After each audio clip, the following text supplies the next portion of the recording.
morning and welcome back to Unraveled Game Thoughts. It's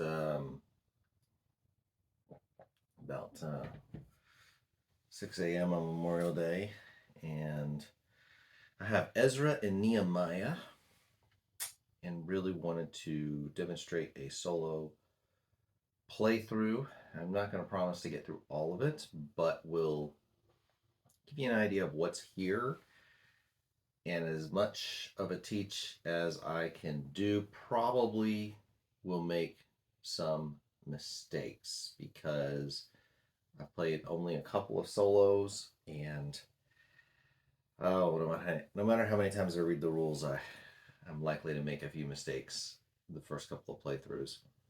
So if you catch something that I do incorrectly, feel free to post it in the comments, and that will help me down the road. So what are we looking at here?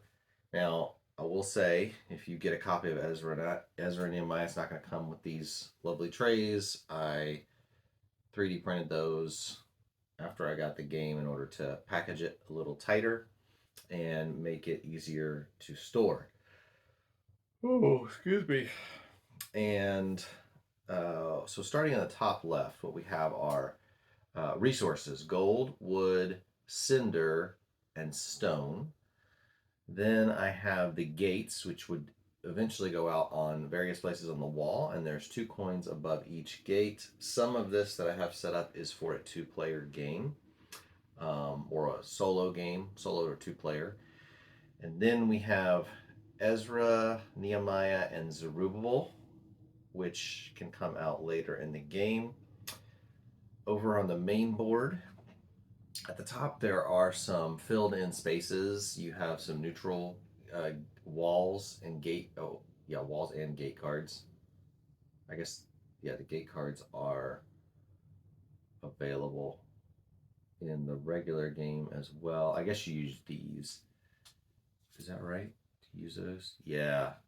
Yeah, you would just use this if you were playing in the main game. You'd put it on that side, and then for the neutral, you put it on that side. So those aren't played with really.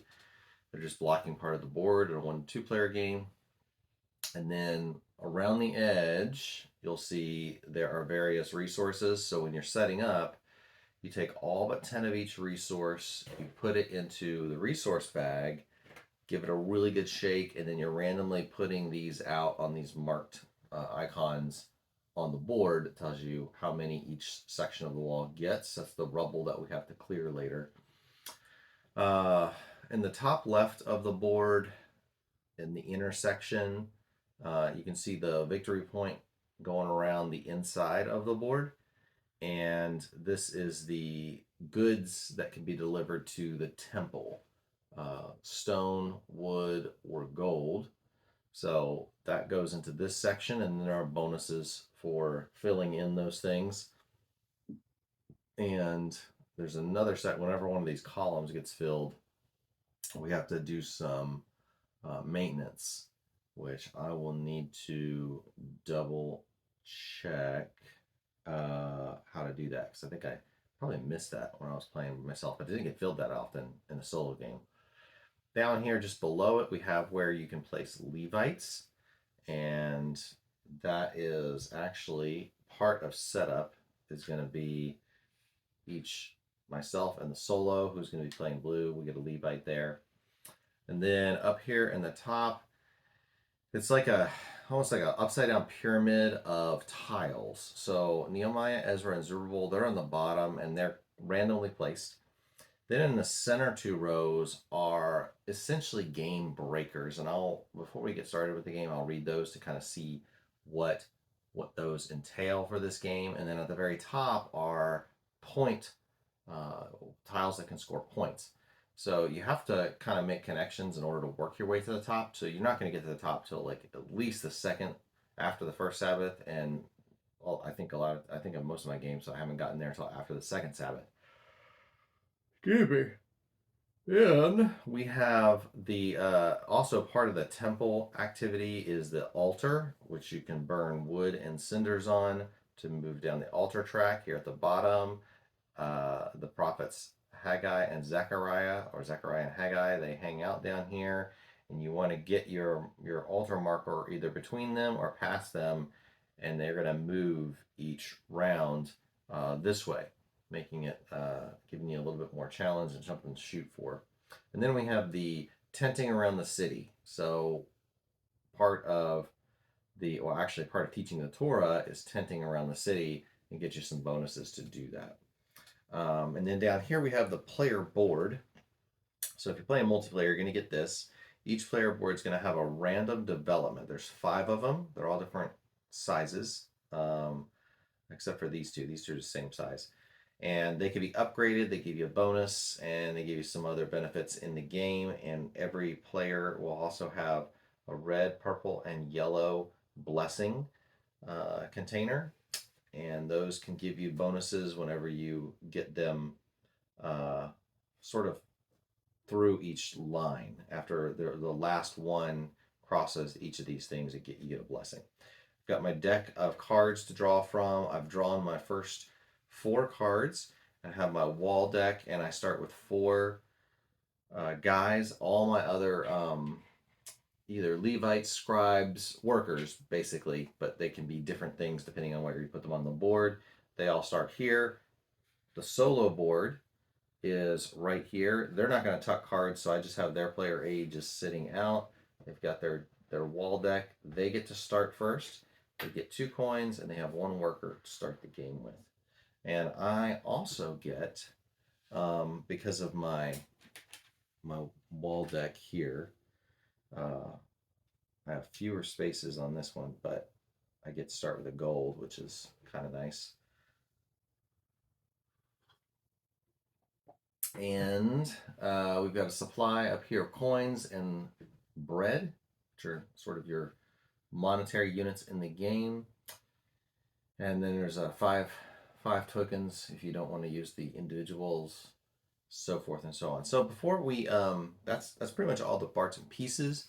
Before we get started, let me read the different, these different point scores. And the reason this is significant is because you're probably going to get some of your scribes out here during the game, and it's helpful to know what could I be going for, both for game breakers and for the points on the top. So starting with this top left one, you gain 1 point immediately per temple row that has been filled at the game's end. So these are the temples, and so for each of those rows that have been filled, regardless of who filled it, you get 1 point. So we might want to watch what the Automa does with that, because that might encourage me to do one over the other. So going to the next one, we gain 1 victory point immediately, plus we gain a victory point for every 3 gates or walls that I have built at the game's end. Okay, I have built 3 gates or walls. So if we're really focused on gates and walls, that might be a good one.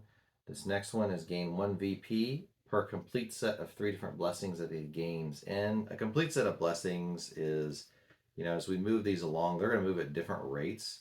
But say I ended the game something like this, then my complete set is back here. I will have had 3 complete sets at that point.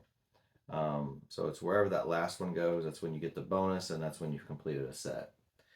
All right, the next one is gain a victory point immediately, plus 1 victory point for every 3 workers you have on the main board at the game's end. Okay, not bad.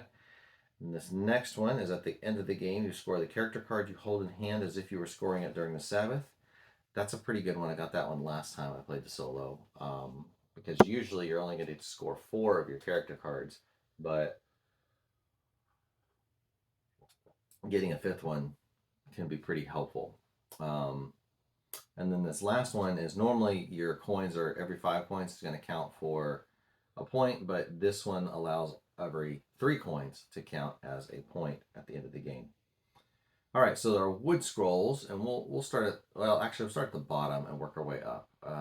Nehemiah, Ezra, and Zerubbabel, I'll explain once I get through all of these, but we'll go with this one. This is whenever you build a wall tile, you can get the instant benefit of a wall tile next to it.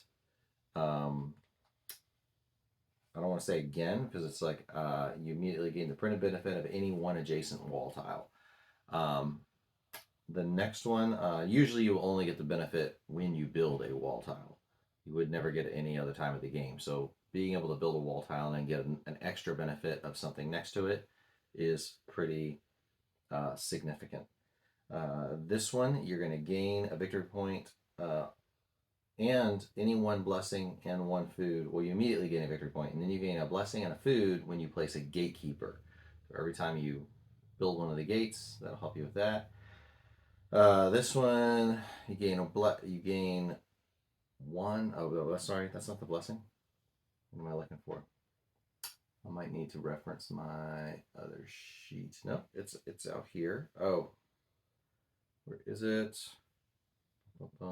Immediately after placing and resolving a trader, you may pay 1 silver to resolve them a second time. Okay, so that allows you to use your trade action a little bit more.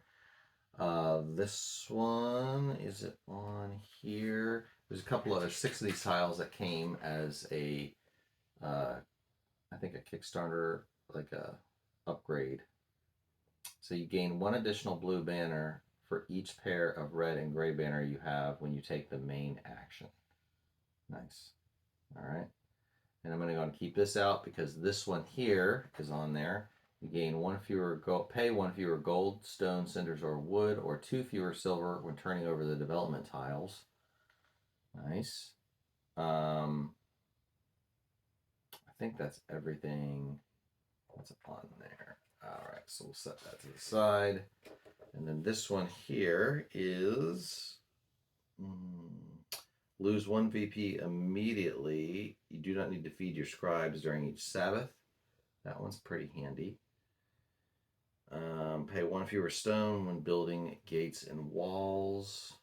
We already did that one. And this one's a weird symbol. I haven't played with this one yet. Is it? There it is. Gain 1 victory point immediately. You may have any number of character cards per pile. Your hand size is +1. That one's an interesting one.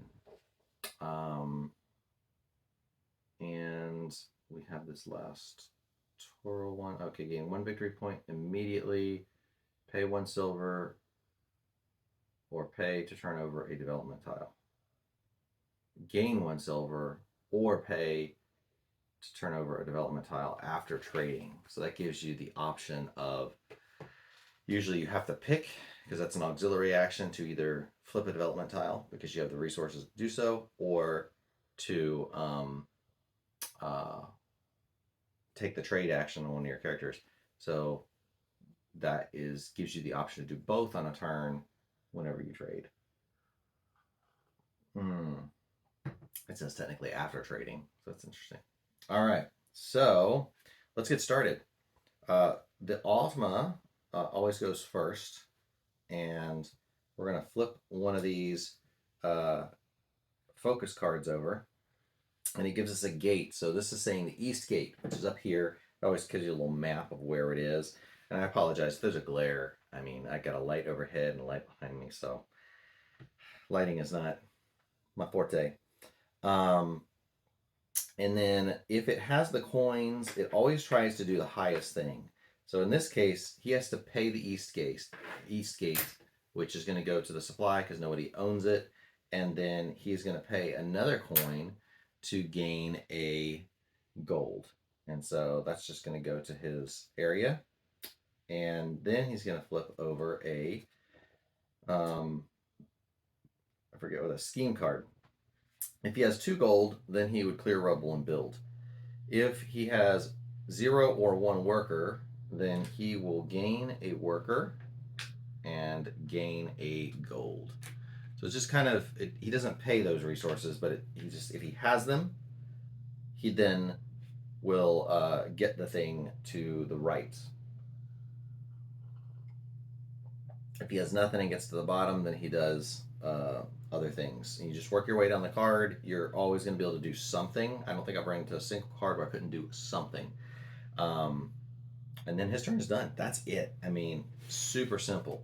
Now your turn, my turn, is going to be pretty crunchy. So I'll run through, and man, the camera's way over there, so I'm not sure how visible this is, but you have different sections of the cards. So at the top of the card is the scoring condition for that card. You're only going to score 4 cards in the game, generally speaking, and you're going to score one of the cards you'll pick to score at each Sabbath.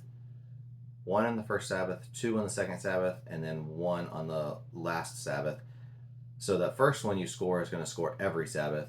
The second 2 you place are going to score 2 Sabbaths, and the last one will only score in the last one. You have a number of these banners on this top left side, and that's kind of your currency for whatever action you take. And then on the bottom is your potential trade action, your auxiliary action, or one of them you could take. So I have Scholar, Mason, Soldier, and Teacher, and everybody's got the same cards in their deck, and so you have sort of a equal, like Paladins. You have the same. It's just what's going to come out and win. Although in this game you're going to go through all your cards at least once. If I mean you're going to go through them twice at least, and so because the last round you're going to end up not being able to draw, I think, on the very last Sabbath or something. So the catch is, as I play the game, so that will be my first day of work, and then it'll go back to my opponent's turn, and that'll be my second day, and that'll be my third day. Not necessarily these cards, because each time at the end of my turn I'm going to draw a card. So I don't know all the cards I'm going to have, but or at least for this round, the Sabbath. But then the next time I go through, I'm going to have to put this one on top of one.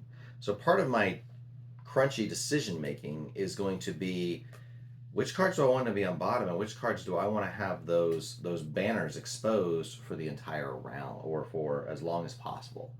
And so that's a tough decision. Now, I can see on here that I have a ton of blue banners.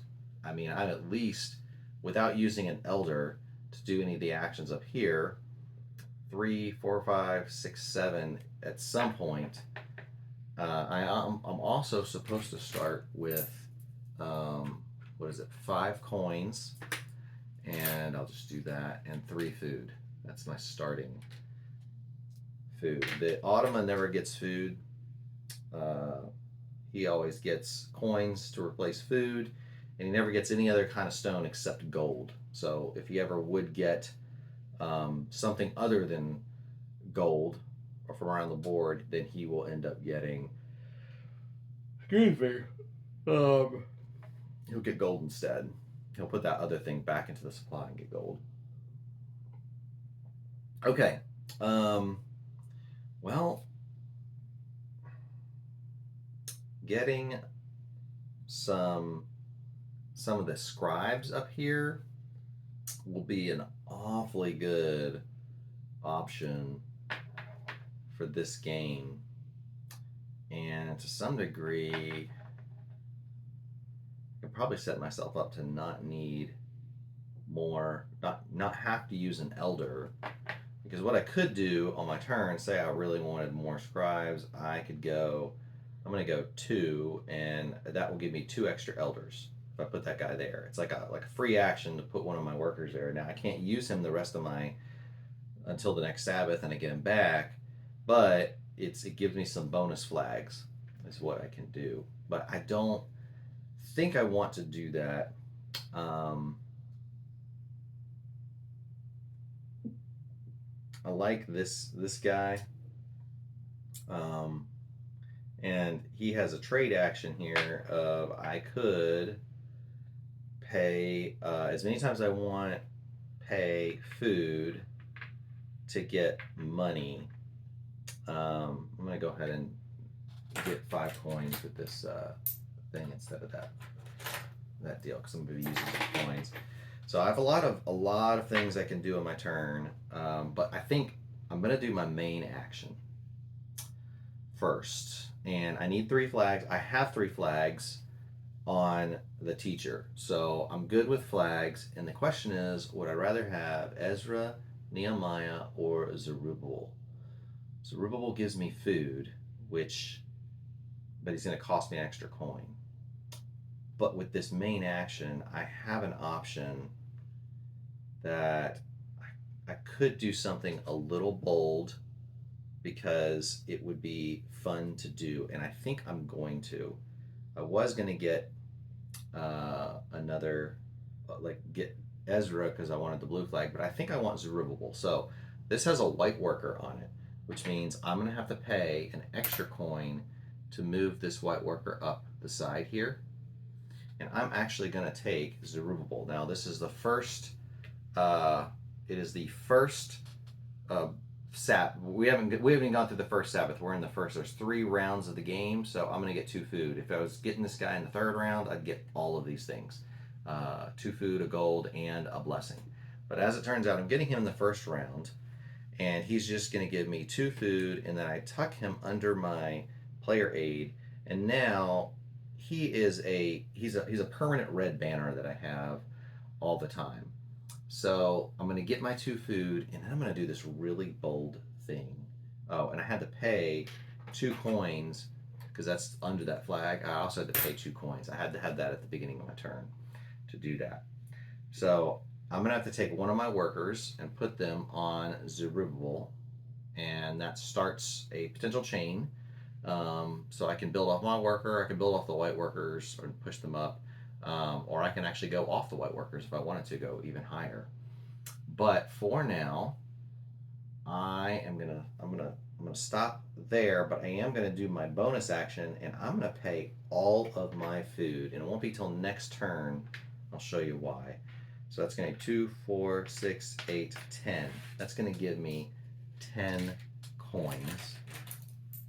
2, 3, 4, 5, 6, 7, 8, 9, 10. I should probably also point out that the game comes with some wooden, not wooden, some like cardboard coins, punch out coins, and I got the coin upgrade because I really like the metal coins that come with the Garphill Games. So there you have it. And so now I've taken my auxiliary action. I could use coin. If I'd had the coins, I could have flipped that first tile, but I didn't have the coins at that time, so I'm not gonna do anything there. I'm gonna go over here and go to the old gate. He does not have 3 coins to do this, so anytime he can't do a thing, he moves his tent on the board. Normally I think you'd set these tents up and you'd set these prophets standing up, but because of the camera facing down, I've laid them down so you can kind of see what's happening a little bit more. So he couldn't do anything with that focus card, or he didn't have the money to buy anything. So now if he has 2 workers, which he does, and 2 of those, then he is going to go to the temple. So he's going to pay 2 gold if he has it, to place 1 Levite if possible, and gain a row reward. So he's going to pay his 2 gold to place a Levite here. He doesn't pay for food. Normally I'd have to pay food to place a Levite. And then he gets the row reward of a cinder, but he turns everything into gold, so he's going to get his gold back. All right, and then for each Levite, he's either going to place 1 gold in the temple, spend 1 silver to gain a gold, or move 1 space in the altar track. He's going to do it in that order. So he is going to place a gold in the temple because that's the first thing he could do. There is no reward. He always starts in the bottom and works his way up in a far left column. So he is just going to do that. And then his second Levite, because he's got 2 Levites. So the first Levite can do that because he's not really counting banners. So the second Levite he doesn't have a coin. So the last thing he does will just move 1 on the altar space, which that would give him a bonus of a food, but he doesn't get food, he just gets coins. So he's going to start there, and then he would get 2 VP for placing that into the, every time he places a gold in the temple, he's going to get VP. So he does that, and then he is done. And then it's over to my turn. Now, one thing I forgot to do on my turn is draw a card at the end of my turn. So I would have drawn a card from the top of my deck, and now I have a card. Now you have gray, blue, and red banners. And last round, I didn't have any red banners in my opening draw, which is fine. It just means I really wasn't going to focus on the Levites in the temple opening the game up. I was going to focus on something else. And I am going to I'm going to take my auxiliary action before my turn, and to upgrade my thing here, it's going to cost me 8 coins. So that's a pretty expensive upgrade to get those 8 coins, but it is not unhelpful because right now I have a limitation of 6 cubes I can hold on my tile here. But by flipping this over, I am going to unlock a unlimited number of things that I can hold. So I can hold any number of supplies in there. I also get a tent action. So I'm going to move my tent over here, which gives me a blessing. And I was thinking it was for some reason I was getting the coins, but that's okay. And now every Sabbath I can take 1 elder back before I do anything else. Now, the question is, what do I want to do? I got to remind myself what that tile does, even though I read them early. Immediately after placing and resolving a trader, you may pay 1 silver to resolve them the second time. It's going to cost me a lot of money. I don't want to do that. I'm going to play a card here, which technically I think I should have done that first. And I am going to play a card. It's just a question of which card. Because do I want 5 banners or do I care? Building on the wall that's an awfully good one. Getting gates, that's an awfully good one. Counting my different banners as an extra blue could be good. These are not the most powerful deals there, but I really like that wall one. So I kind of think I do want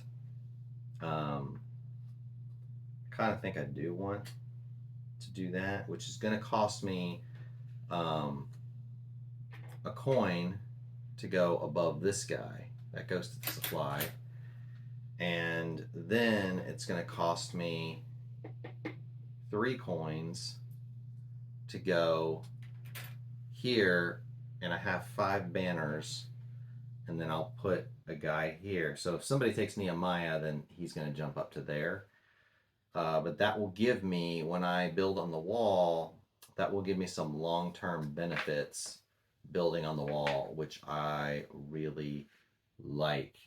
Now, I also wouldn't mind building there, but that's going to cost me 6 banners and a gold, which is not terrible, because that would mean I don't have to feed my scribes. I just lose a point to do it. And the other thing at the bottom of my deal here is if I pay, now I upgraded that, so that's my auxiliary. So I'm not going to use my trade, although it kind of stinks because that's a good trade that I could use to gain extra workers, which I will need at some point in the game, and that's probably one of the better ways to get them. So we're going to go over here to our lovely thing. Now the other thing, and another thing I forgot about with scribes, and actually going back to my turn, I had 5. I used 5, but I think I would have used an elder up here to gain an extra 2. Because then with that extra 2, I can tent, which is probably not going to be too bad because I could probably use the extra coins, and I would tent so that I would get those coins.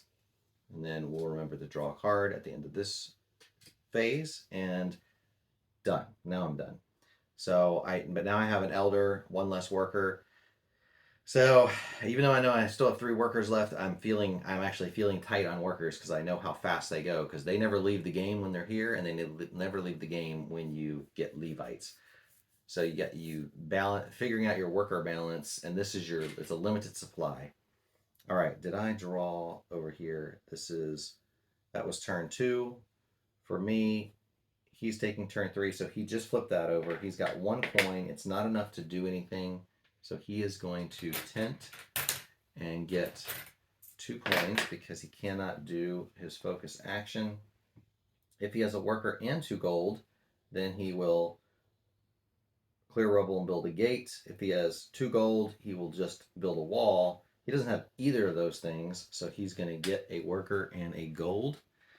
That's it, man. Automa turns, for such a complex game, they are so easy to run. It takes a little bit of study to kind of figure out, okay, how does this work? And honestly, I'll probably miss something even with all that, but it's not that hard to run. I love it. You know, I love David Turtsey, but his designs tend to be much less fluid and simple for his games or games that he does the Automa for. And Shem, I don't know if they hire somebody to do the Automa, design it for them, but man, it's so smooth, so easy. I haven't played solo Wayfarers. I don't think I played solo. I played solo Scholars, and it's pretty easy to run. A little more complex than this, I think. But Paladin is one of my favorite. Solo wise, runs a very smooth game. So anyway, back to my turn. Now, a lot of good things to go for, and I really like the idea of maybe not having to pay food for my scribes because I have tons of scribes. And you know what I forgot? At the beginning of the game, I forgot this during setup. I'm supposed to put 3 food on this top row. I put 2 food on this row and 1 food on this row. And because I went to that row, I would have gotten that food. And I forgot all about that. And I want 6 banners. And I think I'm going to set myself up for a little bit of wall building in the near future. So I am going to, oh man, I could have even done that, but I don't think I want to do that. So I'm going to play this card, and that's going to set me up for some wall building because I'm getting some gray banners out there. Now I've got 2 gray banners, and I'm about to be done, I think, with scribes this round. Now I need 6 banners, 3, 4, 5. I have 6, and I need to pay a gold. So that's expensive, but I can do it, and so I think it's worth it. And so now I have to lose a victory point, but now I don't have to pay my scribes for during the Sabbath. So I've just saved myself 3 food every Sabbath thus far, and I'll probably end up saving myself more as I place more scribes out. That is a fantastic piece to do. Unfortunately, I can't take the auxiliary action. I don't have an option for another one, but I have just saved a ton of food throughout the game, which is a huge resource. So I'm going to do it. All right, Horse Gate. He wants to pay 4 coins, but he can only afford 1. He can't afford 4, so he's going to get a purple blessing. So that's going to go forward, and then we're going to flip that card. And if he has a worker and a gold, he's going to place a worker on the lowest space that he can, and based on the horse gate being to this side, he's going to go this way. So he's going to get Ezra, and he's not building off of anybody, so he doesn't have to pay a coin to anybody. He is just going to take Ezra, and since it's the first round, he doesn't care about the flags, but he would get the cinder, which ends up turning into a gold for him, and he also gets a coin according to his map here. And that's it for him. So he's done. All right. Now we are getting into some, forgot to draw a card last turn, tougher decisions. So do I want to try, I could try to place um, another thing. I have a coin. I would have to pay one coin to the main supply because of this. Oh, and I was supposed to get this food. Nice. But I don't have a gold to get all the way up there, which is where I'd want to go. I could get Nehemiah, but I might wait and see if I can grab him later when I can get extra bonuses for him, and otherwise the opponent will end up getting him. So that is probably not going to happen this round. But I'll probably end up covering it. It doesn't matter which one I cover first, but I'm going to have to cover one of these. And so it's going to be a matter of what do I want to cover. Although I could get Nehemiah. It cost me 2 coins. It cost me 3 coins, so I technically cannot get Nehemiah. But I could, if I played this, that would give me, that's going to give me 1, 2, 3, 4, 5, 6 gray banners. 6 gray banners. It's not bad. Could at least clear something. And I wanted to get walls. Getting gates for some money wouldn't be bad. So the other thing, there's 2 things I'm considering. One is, can I do something? Because I have to pay for whatever wall I build, which means I need the resources. So if I, like this one would cost me 4 to clear those, because a cinder costs 1, wood or stone costs 2 to clear, and gold costs 3 to clear. So that's going to cost me 8 to build that, which is doable if I use an elder. The question is, do I want to use an elder? If I can find something that I could do it for 6, that would be ideal if I had the materials to do it. So that would take 1, 2. I wouldn't have the materials to do it though. Because I'm probably going to need at least to get a wood and a stone. Now this takes 2 stones, so it's 4, 5. That would take 6. That would not be a bad one, and it would give me a pearl blessing. So I think we can do that. We'll pop this here. We'll put it on him. Now we've got 6 banners. So if we clear these 2, 1, 2, 3, 4, put those up there.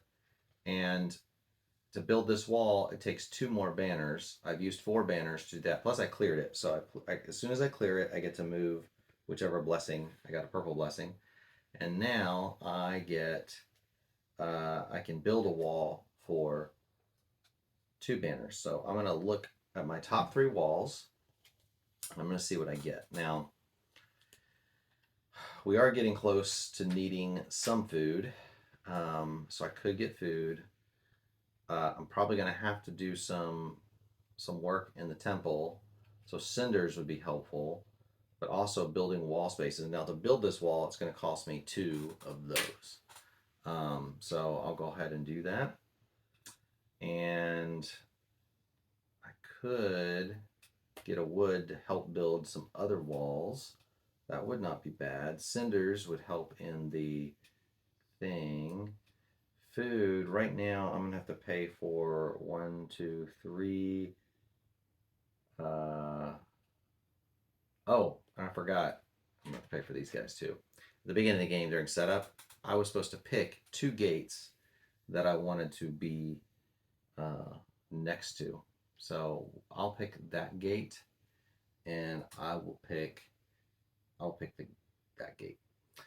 That matters because I'm going to get, if somebody builds a wall, whether the opponent or me, build a wall next to my gates, that's going to give me a bonus and my opponent a bonus.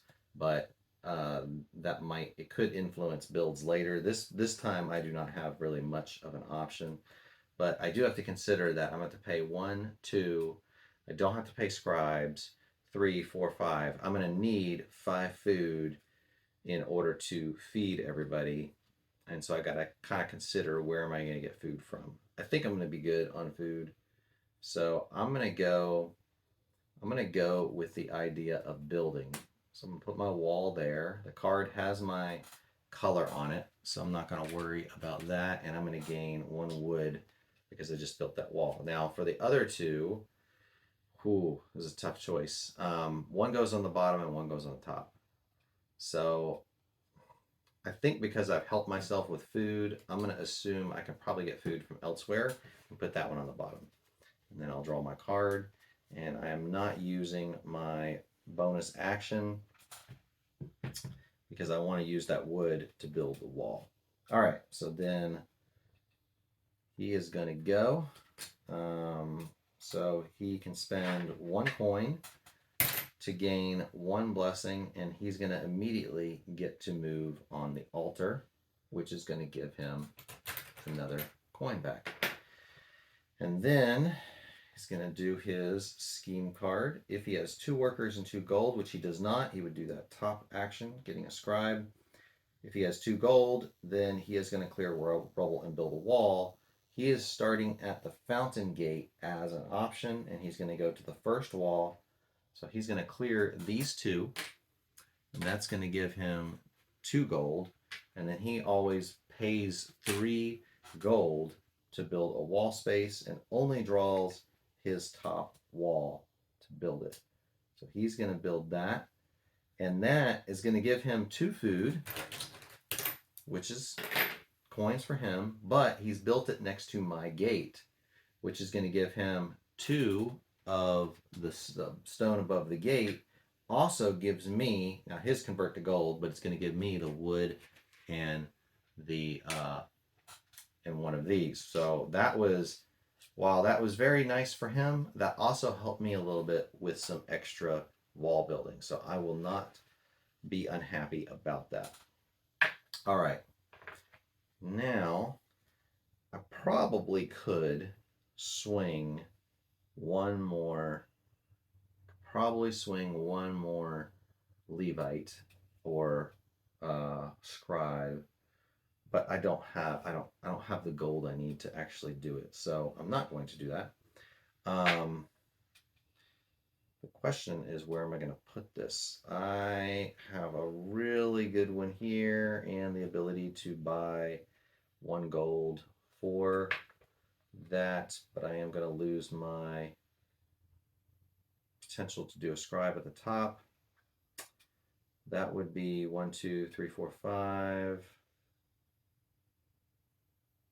6, 7. 1, 2, 3, 4, 5, 6, 7. That would give me 7 gray with a potential for 8, 9. Oh man. I mean, I think that's the route we're gonna have to go. That is the route we're gonna have to go.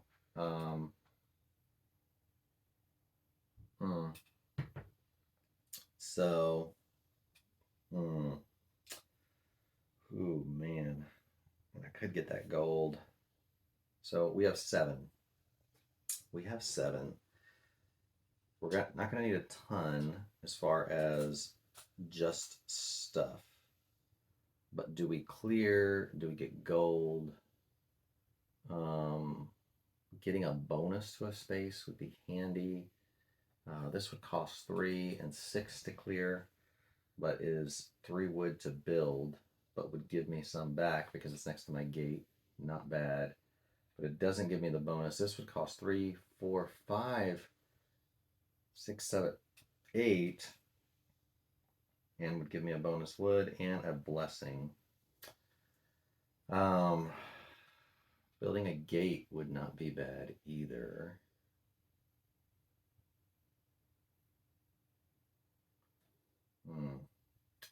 I like the idea of building a gate. If I build a dung gate that gives me 2 coins, it only costs 3, 4, 5 to clear. I'm gonna make the most use of my banners. 3, 4, 3, 4, 5. That costs 8. That would cost 3, 4, 5, 6, 7. That would cost 8 as well, and a lot of extras. But it would give me a blessing and move me on the altar and give me a food, which is pretty handy. So I'm really looking at these wall things and trying to figure out what is going to be the best option to clear and build. And there's a lot of options.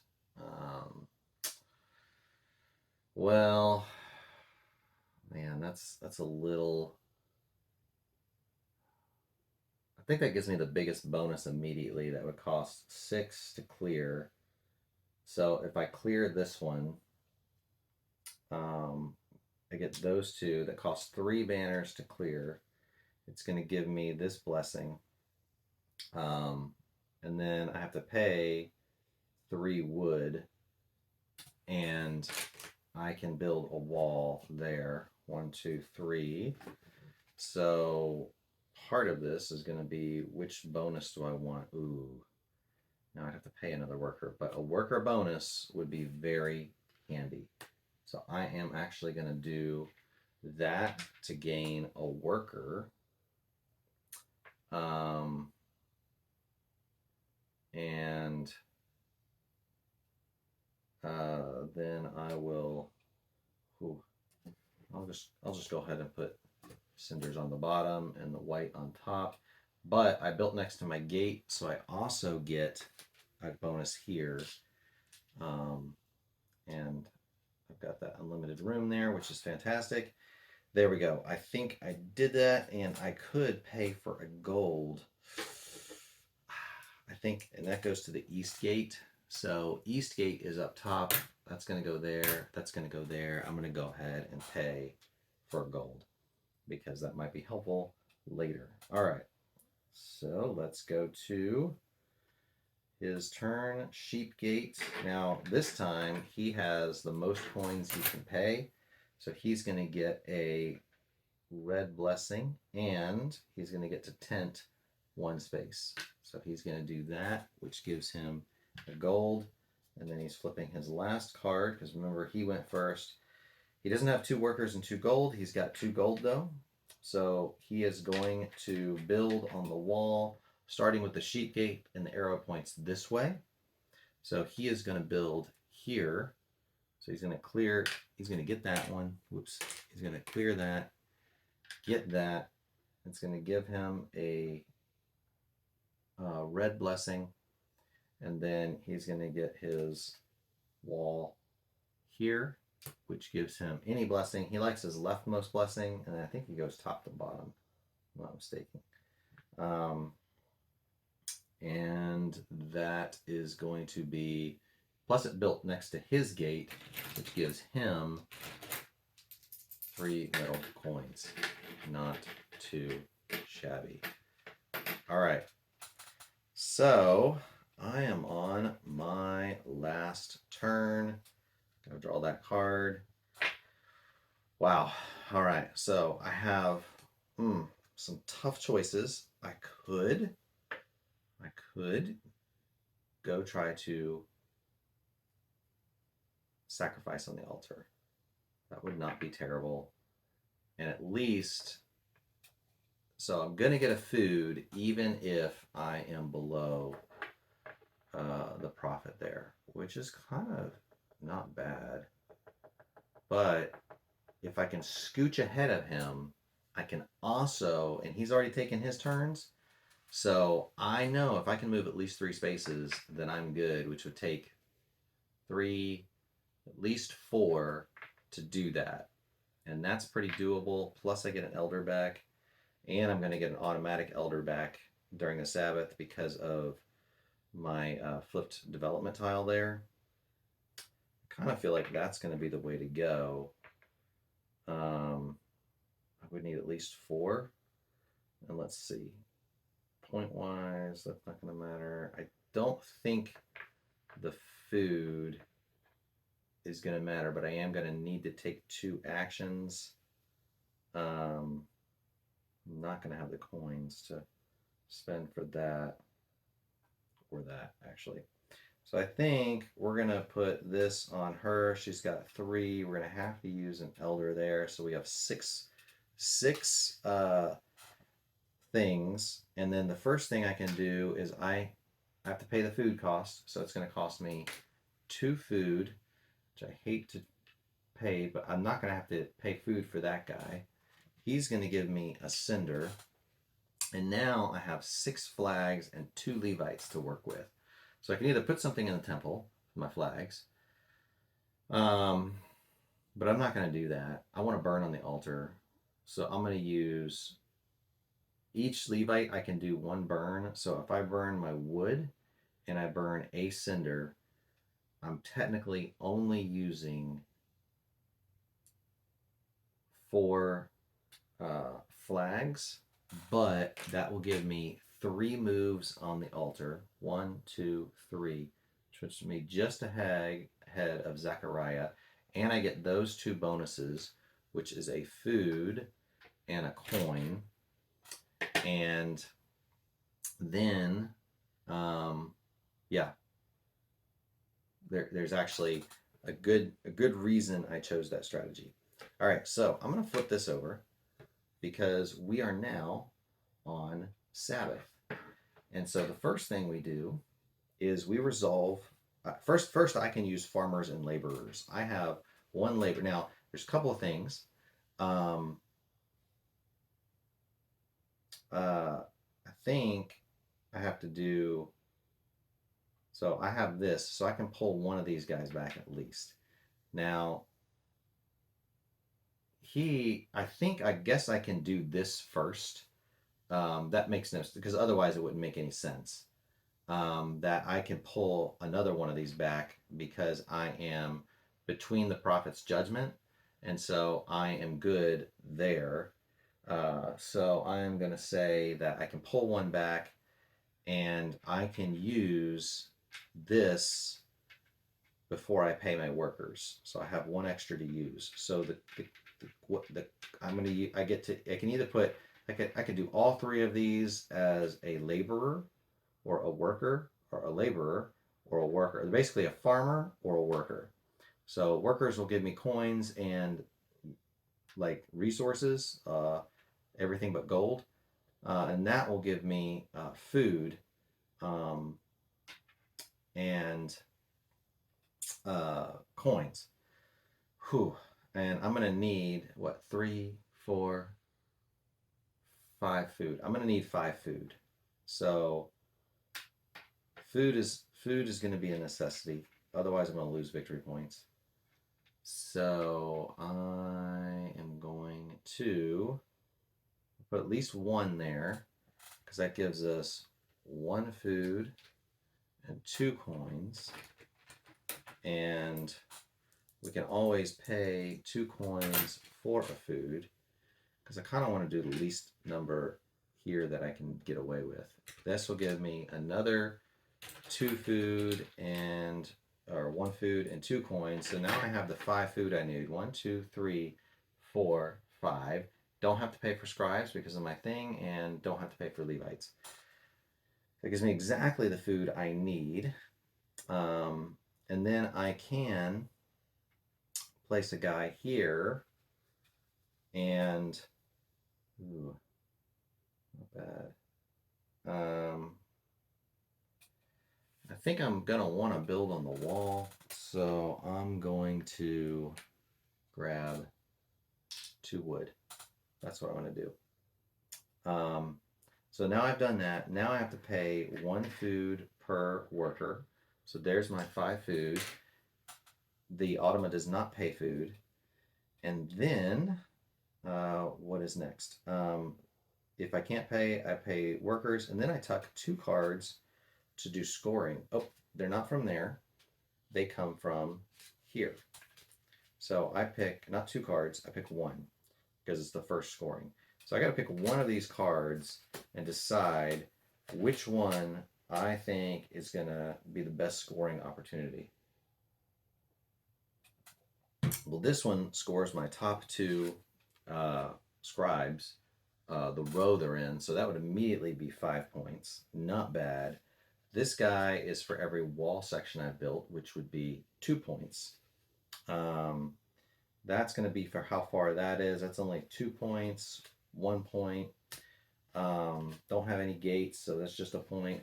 So this guy with the scribes is going to be for sure my number one scoring opportunity because it's already 5, and I hope to actually get more scribes up there because they will serve some good purposes for me. All right, so we'll do that, and then we shuffle all of these together, and then we draw one character card to hand. There we go for round 2. All right, so that is that. And did I do all the things? So now I move the profits. So they go. This guy goes from 3 to 6, and there are 4. There's 2 of these cards, and there's both sides. There's 2 sides to each card. So Prophet's Judgments will move. And I'm going to do his stuff in a second. The altar leader gains a new worker. This is part of the reason I wanted to move the altar, jump ahead on the altar, is so that I would get that new worker at the end of the Sabbath. I shuffled my character cards. And I draw 1 character card to the hand. Did that. All right, so I think we are good on all of those things. All right, so he is going to gain 1 silver per unused worker. So he does that, and then VP equal, and I was supposed to gain my 5 VP there, so I'm going to do that. 1, 2, 3, 4, 5. That puts me there. And then VP equal to the row of the highest scroll tile. So he's got 1. 1 VP per gatekeeper, scribe, or Levite, whichever he has the most of. He has 2 gatekeepers, 2 Levites, and 1 scribe. So he's going to gain 2 VP, regardless of which one he does there. The rightmost blessing has 3, so he's going to get 1, 2, 3 for that. And golden spaces on the altar track, he hasn't reached any golden spaces, so he's not getting any for that. And then we shuffle the focus and scheme cards. And so I am also, should clarify that there is a tougher level. I'm doing the first level of the Automa here. And if you go to the next level, he's a little harder to defeat. All right, so let's do that. We'll shuffle those scheme cards and go. All right. I am first player this round, so that is significant, and I'll try to put timestamps in here on the different Sabbaths to help better keep up with it. This is okay. Oh, I forgot. I get all my workers back. So now I have these 4 workers. And I'm kind of wondering, getting Nehemiah would not be terrible at this point in time. I would need 3 flags and 2 coins. 3 coins, technically, so I have to pay the white worker and bump him up. But it's doable. Would not be able to use that. I would not be able to use that if I do that, but it gives me a ton of resources for doing stuff later. So I think I am going to do that. I think I'm going to go here. That gives me 3 flags because I have this flag from my card I scored last time. Plus I have that bonus red flag. So all I have to do, I have to pay 1 to the bank for the white worker, and he bumps up to there. And then that's going to cost me 2 coins and my 2 flags. And then I can place my worker here.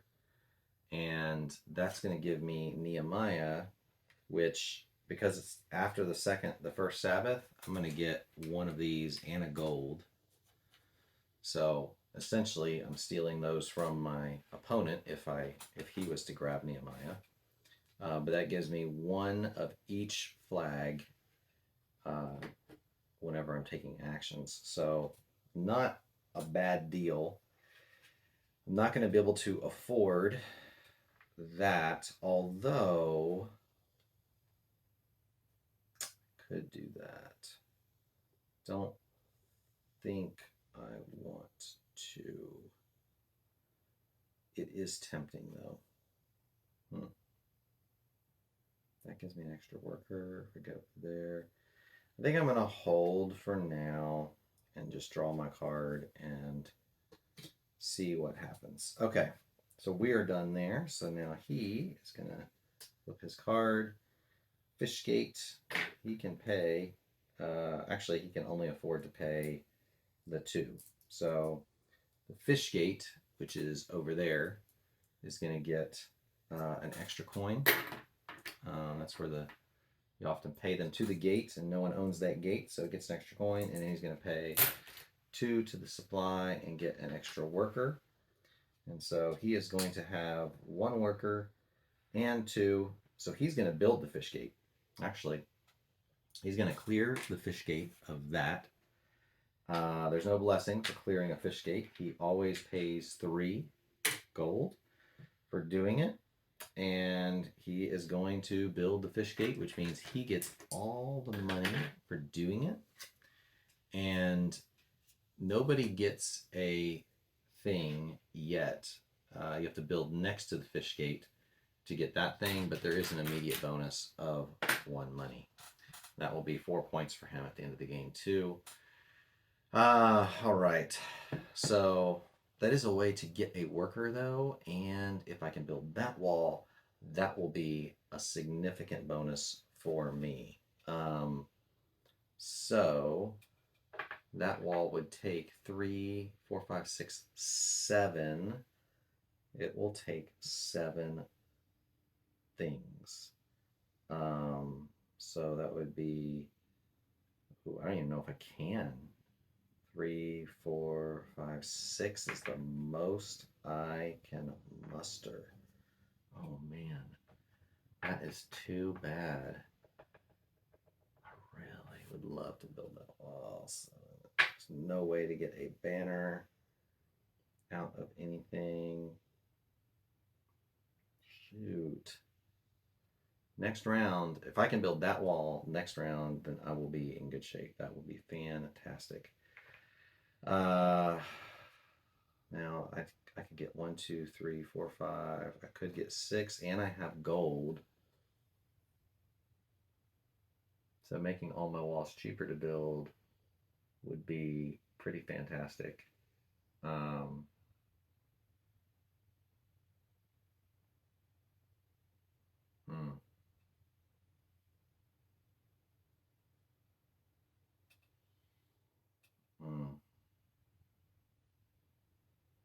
That also is not bad. I don't have coins to pay though. Well, we can solve that. If I do this, I can use an elder there, and that gives me a food and 2 coins. And then, if let's see, what do I need to get up there? I need 6. 1, 2, 3. Probably gonna build walls. I want to set myself up. So we'll do, well, the catch is, I could do that. I could do that. And then use this guy here, oops, for that. So that would be 1, 2, 3, 4, 5, 6 banners. And then I have this auxiliary action here. I could use yeah,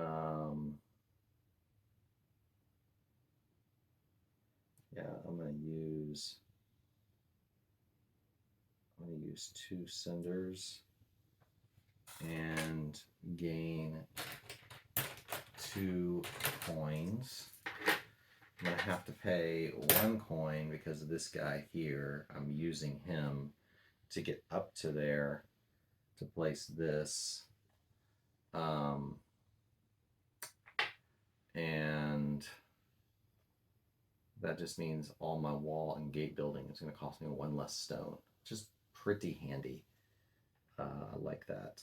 I don't get any other immediate bonus. How many? 1, 2, 3, 4. I had 6. I had to use 6 and pay a gold to do that. So fairly expensive, but I think getting that spot will save me on some wall building, which is what I am hoping for. All right. So, all right, he is going to pay 4 to gain a purple, which gives him a move up the altar, and he gets to move his tent, which gives him another purple. And then he's going to do his scheme card here, and that is going to be, he has a worker in that. So he takes the lowest scroll near the horse gate. So he's going to take the lowest scroll on this side, which he's going to have to pay me a coin because he's going to have to use my guy to get to this lowest scroll on that side. And then he's going to have to pay that guy 1. Going to bump him up to there. And then he's going to take this, which isn't going to give him anything immediately.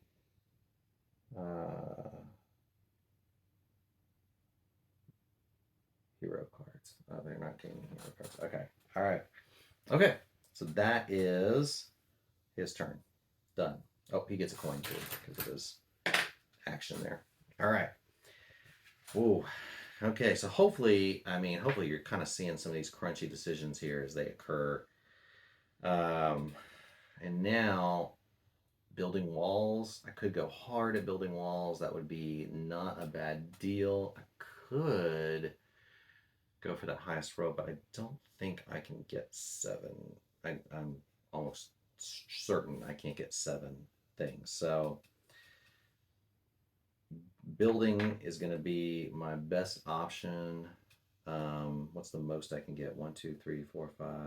1, 2, 3, 4, 5, 6, 7 is the most I can get. Dang. I really want to build that one. All right. So we're gonna have to set ourselves up a little bit. That's a doable. That would cost 5. I think that's worth doing. So that's just, we only need 5 to do this one. So if we clear the rubble, which takes 2, and then we get the blessing for clearing the rubble, which lets us move our altar forward 1 because we got that row, and then that gets to move forward 1 for the bonus. Not bad. And now I can use the rest of my banners to pay the wood. Unfortunately, I don't get the bonus for that one. But I do get to build a wall, and I am building it next to a gate. So because I'm building it next to this gate, I'm going to get a worker, and he's going to get a worker. And let's see what my bonus is going to be. We got gold, we got money. I think the gold makes the most sense. So I'm going to get that gold. Because that can be used kind of as a wild for other things. I'm needing my, the stone a little bit less. So I'm going to put my money wall on top for the sake of using that next round. And I could, now I didn't do any auxiliary action, so I could do this, and that kind of makes sense to do that and get another gold. There's no reason not to. So I'm going to do it. And, oh yeah, I can't do that. That's wrong. All right. So we have the fountain gate. We have 1 coin we can pay to move this forward, which gives Automa a gold. And then we're going to turn over that card. If we have 2 workers and 2 gold, which we don't, we'd get another scribe out. We have 2 gold. So we're going to build the next wall from the fountain gate, which is going to be this wall. So the first thing we do is clear it. It's going to give us 2 more gold. And then we're going to pay, we get the blessing, and we're going to pay 3 gold to then build that wall, which is going to give us another gold back to Autumn. All right. And that is his turn. Okay, back to me. Ooh, now we have some tough decisions here. I really want to build. I'm still wanting to go after that, but I think I'm going to take my auxiliary action first. Yeah, I think I can do this. I think I'm going to take my auxiliary action first. So I'll play a card. That gives me quite a lot, but I'm going to pay these 3 gold for my auxiliary action.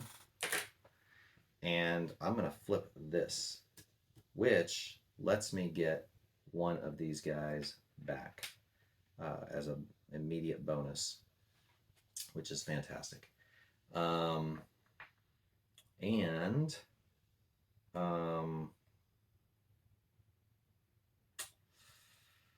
What that does is means I can get more flags by using elders. It gives me some more options. And this turn, I have 3, 4, 5, 6, 7, 8. I have 8 without even using a flag. I have 8, which is fantastic. And I need 2, 3, 4, 5, 6, 7 to build here. So if I clear these, so that's my step 1. Why did I think it took 8?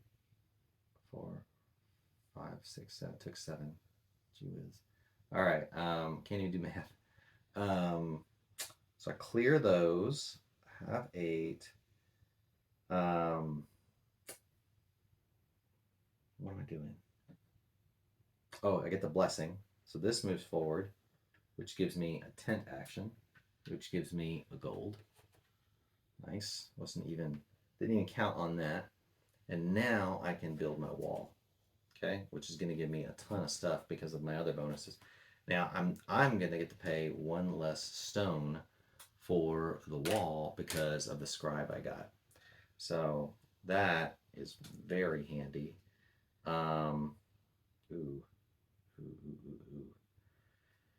This one only gives me 1 victory point. I am not going to worry about that victory point. I almost always put that one on the bottom. I'll leave my money on top, and I am going to build this, and that is lovely because it's an altar move. It gives me a gold, and because I have the instant wall action, I get a blessing of choice.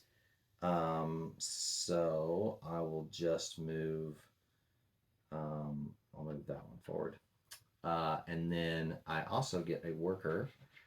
He also gets a worker, unfortunately, but that is still handy. And boom, boom, boom, lots of triggers. Love it. And I could sell one of these for coin, but I don't think I'm going to right now. I draw a card, and his go. All right. Nice. Wow. Okay. Not too bad. Not too bad. All right. Feeling pretty good about this game so far. All right. So Eastgate, he has no coins, so he's just going to move his tent. because he has no coins, which gives him 2 food, and that's 2 coins for him. He is going to, if he had 2 workers and 2 gold, which he does, then he is going to go to the temple. He's going to pay 2 gold to place a Levite, gaining the bonus across from there. And for each Levite, he is going to place 1 gold in the temple. He's got 3, so that's going to give him 6 points. He's going to get 2 coins, and he's going to move his tent 1, giving him another worker. And he's going to get 6 points. 1, 2, 3, 4, 5, 6. That pretty much covers him. Yeah. All right. There's a lot of bonuses for him. Okay, so I kind of gonna, like, any card I play is gonna reduce the number of flags I have. I do have a gold. Can I get up to 7? That would be 3, 4, 5, 6, 7. I could, and it's probably gonna be worth it. So if I go there, 1, 2, 3, 4, 5, and I go here, 5, 6, 7, that also gives me one of these. It's 7, and it's going to cost me 2 gold to do this. If I use all 7 of my scribe flags, and then I'm going to go, now I'm going to have to pay him minimally 1, because I'm going through at least one of his guys. And I'm going for that top row. I can't remember what that hand one was.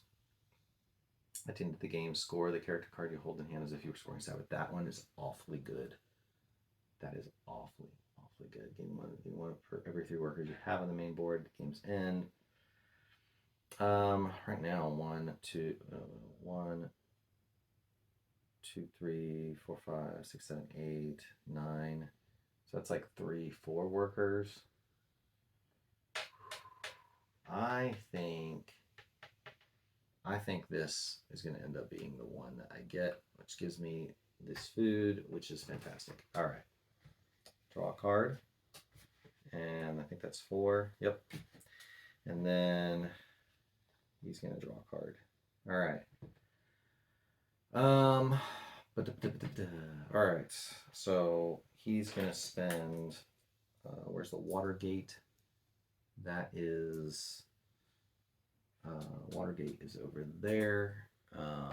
Put the coin there, and then he's going to spend another 3 coins to move up the altar twice, which gives him this blessing and a gold.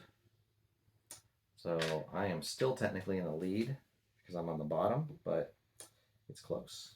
All right, and he's got 2 more turns. Oh, no, he's got to flip one of these over. So I think I have 1 more turn. There's 2 cards there, 2 cards there. Yeah, I got 1 more turn. All right. So he's got 2 workers and he's got 2 of these. So he's going to go here. He will pay 2 to put a Levite there, which gives him 1. And then for each Levite, so the first thing he's going to do, he's going to place a gold in the temple. It's going to give him 2 points and a Levite, or a worker. And now he's filled the temple. Now this is what, he's filled a column, so I've got to check this filled column because I think I have not done that correctly the last time. Okay, temple, placing Levites, resources in the temple. Filling the temple. Once the temple's been filled, players no longer place resources. Filling temple sectors. Along the bottom of the temple are icons depicting What happens when a temple sector is completely filled, which we just filled the left one? The temple is broken into 3 sectors, each with a different shade of color, blah, blah, blah. After the last resource was placed there. Okay, so the first effect is the player who placed the final resource in the sector gains 2 food. That would have been him. So he's going to gain 2 food. The player with the most Levites gains 2 VP. Okay, so he's going to gain 2 VP. He has the most Levites. A player with the least Levites loses a VP. But this effect is ignored in games with 1 to 2 players. Oh, with the least. So, furthest behind. Yeah, this effect. So the whole thing is ignored if you're only 1 to 2 players. The final effect: each player gains 1 silver per Levite they have. Okay, so he's going to get 1, 2, 3, 4, and I have 2 Levites, so I'm going to gain 2. That's not bad. Okay, helps me out a little bit. Okay, so he has placed 1 and gotten 2, so he still has 3 Levites to use. So he can place a second here. Now there's no bonus there, but it's 2 points. Now he doesn't have, so that's his second Levite. So for his third Levite, he's going to pay a coin for this, and then he's going to do that. It's going to give him a coin. He's going to get 2 more points. Done. So if he'd run out of coins, then he would have moved up the altar track. But for now, that's what he gets to do. Wow, that was pretty Levitical of him to do all those things. All right. Okay. Last turn. What am I gonna do? Do I burn stuff on the altar? Could. I don't want to have to pay food. So there is definitely room for that. I've got 1 worker and I want to stay ahead, if possible, on the Levite thing. So this would be 4. Okay. That would be 4 things. I'm going to get at least 1 guy back. Do I pay 3 food to add a Levite? Burn 3 things? Or that's going to give me a food back.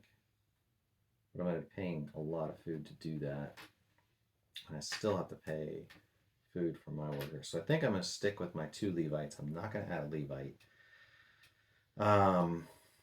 That's not my focus. And I have 1, 2, 3, 4 flags, which is actually perfect. I don't even have to use a guy to do that.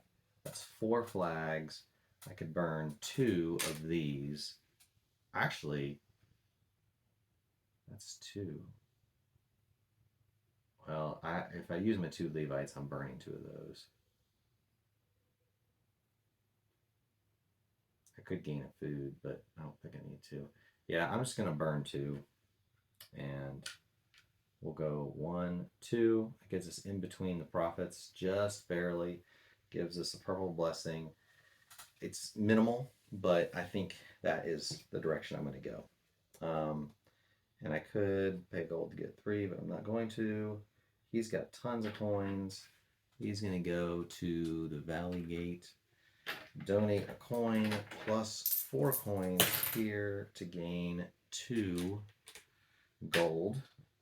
And then on his last turn, if he has 2 gold, then he's going to build a wall from the Valley Gate.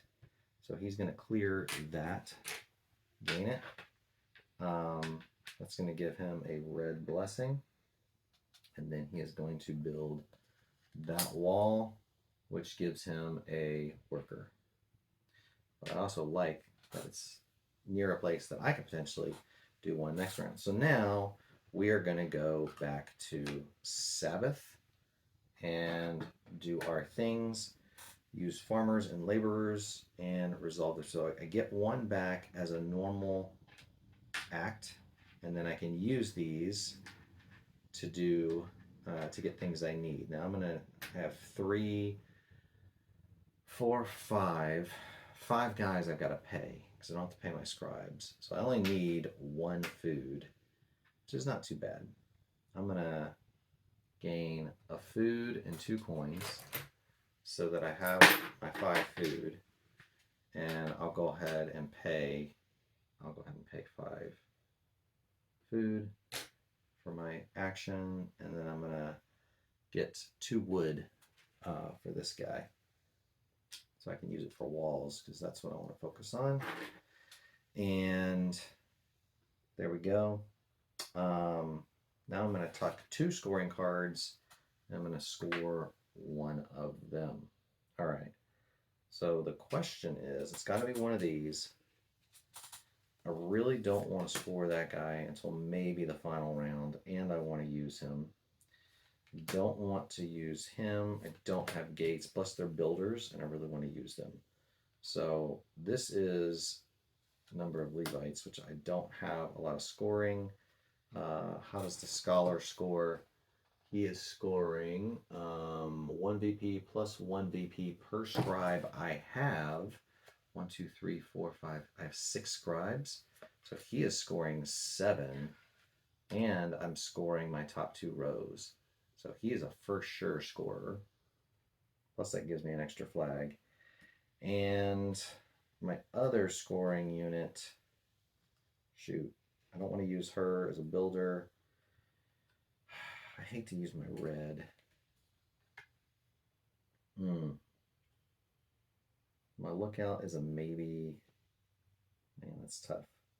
That is tough. I hate to use my red blessing, but it might benefit me in the final round. So I'll go ahead and do that. And so that's going to score me. That's 2 for that. 1, 2, 3, 4, 5, 6. So 7, 8, 9, 10, 11, 12, 13, 14, 15, 16. That's not bad. 1, 2, 14, 24. Plus 6 is 30. That's not a bad scoring for that round. Oh, and we didn't do the Prophet's Judgment. Oh, I was supposed to pull one of these back. So actually, I would have used him to gain probably 2 more wood. That would have made the most sense. I forgot about I was in between the prophets, so I get that. And he was just behind the prophets, so he would have had to give up a food, but I don't know. On the solo boat. Oh, he does this. He would have lost. I gave him a coin last time, and I wasn't supposed to. He should have actually lost 2 victory points last time. 1, 2, and then 2 this time, because his resolution is different than my resolution. I totally forgot about that. All right. So that's where he gets, and then we're going to have to give him his lovely things here. Gain 1 silver per worker, so he's going to gain 3 silver. Highest scroll card for him is 2, so he's going to gain 2 victory points. Gatekeeper, scribe, Levite. He's got the most Levites, so he's going to gain 1, 2, 3, 4. Rightmost blessing. That's going to be 5 points. 1, 2, 3, 4, 5. Golden spaces on altar track. He's going to get 1. Okay. All right. Shuffle all focus. We've done that. We've done that. We've done that. All right. So we are good with that. And we are moving. Oh, and I'm ahead on the leader track. So I get a worker. Nice. What am I forgetting? Yeah. We're going to move this guy to 14. So Zechariah goes there. Or actually, Zechariah goes to 10, and Haggai goes to 14. Ooh, got some work to do on that altar track for sure. We'll have to see how we can do. All right. These get shuffled, and they go here. We draw another card, and okay, we've got our coins. Yeah, I think that's all the things. Double check.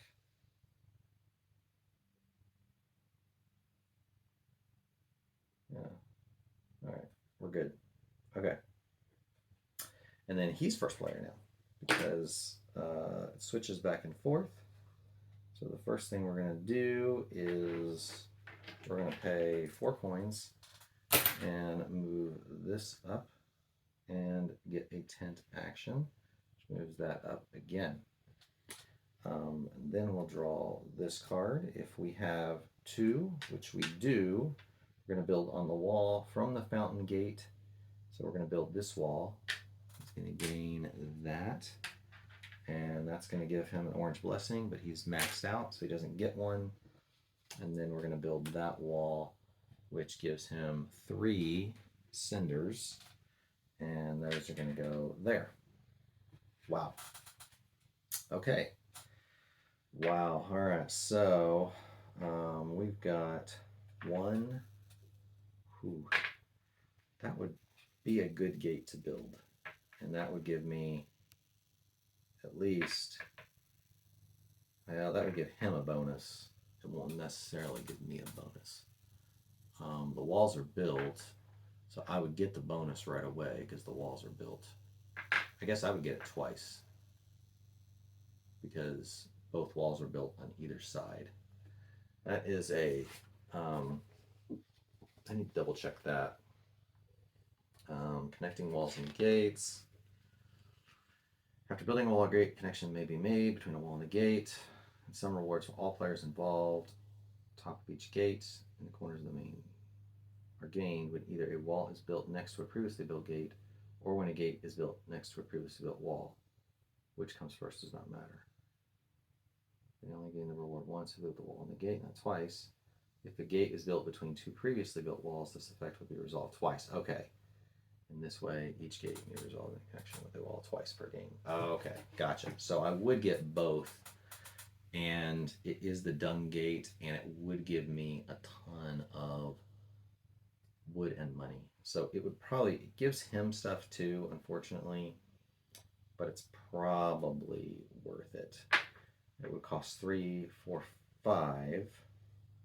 1.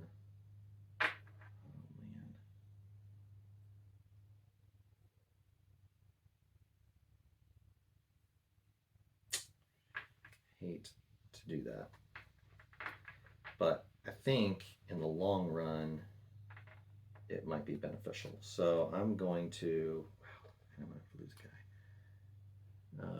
It does give me a 10 action too, so we get a lot of things. I think I'm going to do it. So I'm going to have to do that. I'm going to have to do that. Well, maybe I should do that. 1, 2, oh, that would be 3, 4. Okay. I need that 5. So I'm going to do this. And I need 5, so that's 2, 3, 4, 5 to build it. It costs 1 less stone than it normally would. So I'm going to do that. And then I'm going to get the dung gate and all the money with it. And that is going to trigger twice, which is going to give me 2 wood and 2 stone, or 2 of those. He is unfortunately also going to get 2 gold and 2 coins because both of his things trigger. And I get 1 tent move, which moves that forward 1. Not bad. Not bad. Not bad. Got a lot of stuff. So I will take it, and then I will draw a card. Did get my mason, which I was hoping for. Tons of coins. Whew. All right. So now we'll go to his turn. Oh, do I want to take her auxiliary action before I do his turn? That actually could be pretty handy. So I have tons of coins. So the muster gate, I pay there. 1, 2. I was like, what am I going to do with all these coins? But I can pay 5 and gain 2 stones and 2 wood. And we're about to do another thing here. All right, that's now my turn's done. All right, so we're gonna turn him over. We got Valley Gate. We can pay 1 coin to the Valley Gate and get this last gold. Might need something to replace gold here. Ooh. All right, so if we have 2 workers and 2 of those, which we do, then we're gonna do a Levite thing. So we're gonna pay 2 gold to place a Levite, and that's going to get us this, which is going to get us another gold, and it's going to get 2 points. 1, 2, because he is going nuts on this Levite track. And then he's going to place 1, 2, 3 for sure. So it's going to be 6 points. 1, 2, 3, 4, 5, 6. He's going to get a food. He's going to get a tent. Just going to move that forward. And he's going to get a worker. Then he fills the column, which gives him 2 food. He has the most, so 2 points. We don't resolve the third effect, so but then we do get a coin for each Levite. So 1, 2, 3, 4, 5 for him and 2 for me. Okay, and then that's only 3 Levites. He's got 2 more and the gold to do it, so he's going to go here, gain another coin and another 1, 2, 3, 4 points. It's the most Levites I've ever seen the Automa put in the temple. He's really hitting that hard. Man. All right. So I'm gonna have to see what I can do here. Let's see. We've got 1, 2 grave flags. We could get up to 4. Another option is we've got tons of that. We got that. Don't need that. That is actually not bad. I don't think I need it. So 1, 2, 3, 4. The catch is, what do we really want? A red. That gives a gold. And that would give me 2 gold. It would cost 1, 2, 3, 4, 5, 6, 7, 8 to clear. And the most I can have is 2, 3, 4, 5, 6. So that's not going to work. 3, 7 to clear. That's 2, 3, 4, 5. If I built the water gate. That's not bad. That could help me on a number of levels. So Watergate's not a bad one. I don't really want to build next to his gate. I'd rather build next. That's going to cost. What did I say I have? 1, 2, 3, 4 is the most by itself, but I could have it to 6. 3, 4, 5. That's way more. 1, 2, 3, 4, 5. Oh, up to 6. That I kind of think the water gate might be the thing to do. So if I place this here, 1, 2, 3, 4, 5, 6, plus get a food.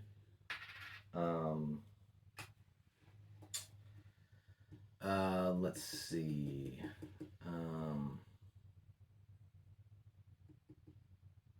6. So I can clear this.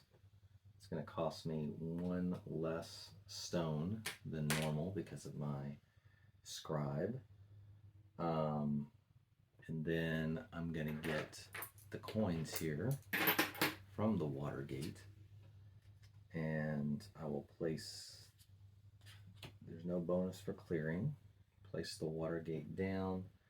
I'm not going to get that food yet, but I do get a blessing of my choice. So I'm going to go there, which gives me 2 more food. And I think that is it for that. Now, I do have this bonus action I'm going to do. I'm going to pay 4 wood, and I am going to flip this, which is going to immediately give me an orange blessing. So I'll move that up. So now I can get a gold and 2 coins with my worker, or I can gain 2 resources and a coin. So during end game, that will factor in a bit more.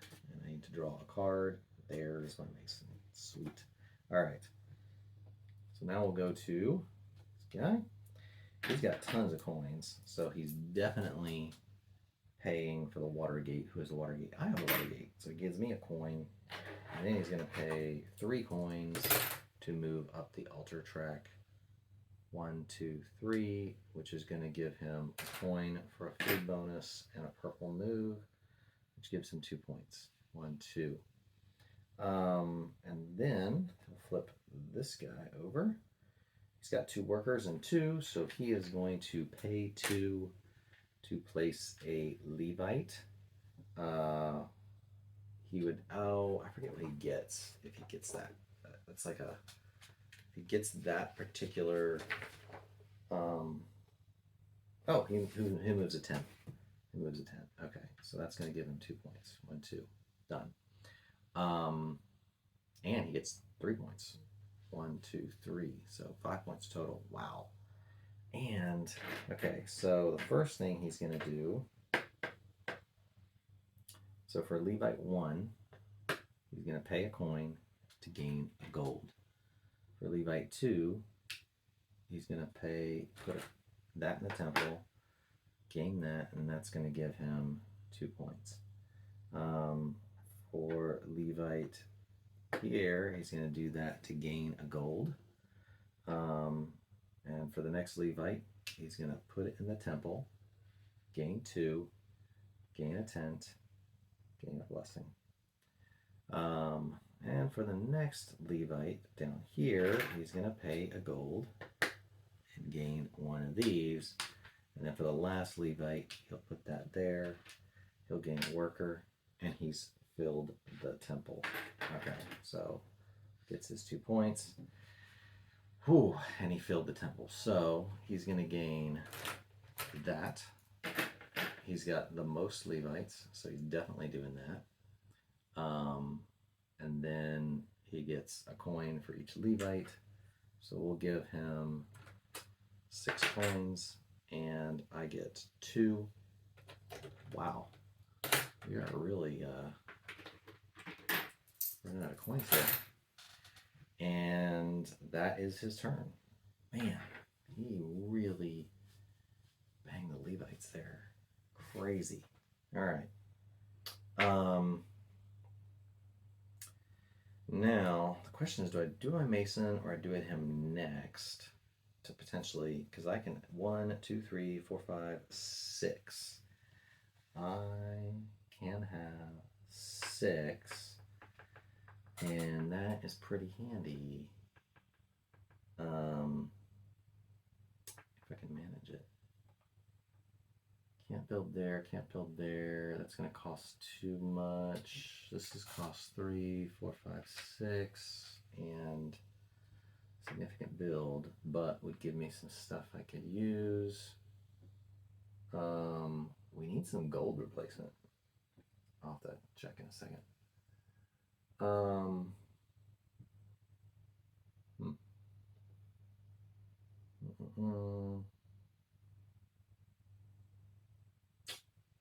think I am going to do that, and I am going to, now that's not going to give me a bonus there, so that is a reason I don't like that. You know, I think I'm going to do that. I think I'm just going to do it. I'm not going to add any extra. And that's, I'm going to clear that with 4, and I get a blessing of this one, which gives me a gold, which I desperately need to figure out how to get that.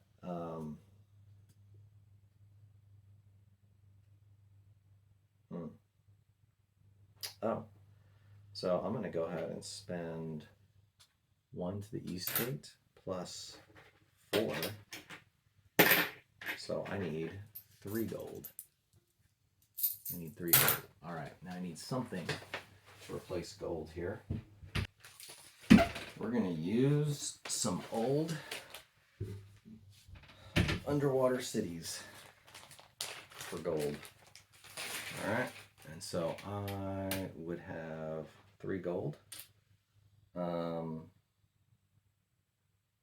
Yep, that's what we're going to do. So bought that gold, and I got, what else did I get gold from? What did I build? What did I build? What did I build?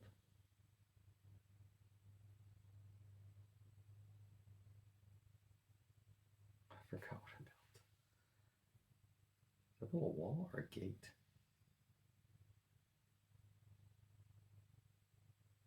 1, 2, 3, 4, 5. I had 6. Oh, I just cleared, and I got the blessing. That's what I did. Okay.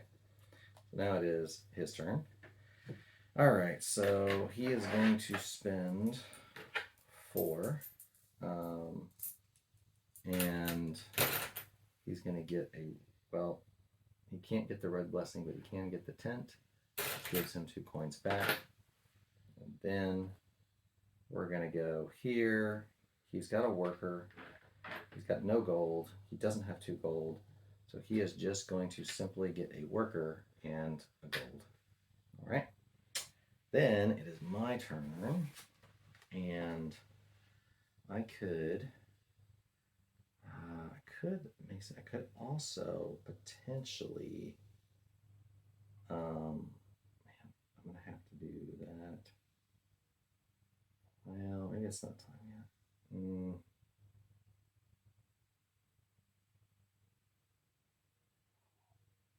I feel like I need to max my build. That would be 3, 4, 5, 6, 7. That's 8.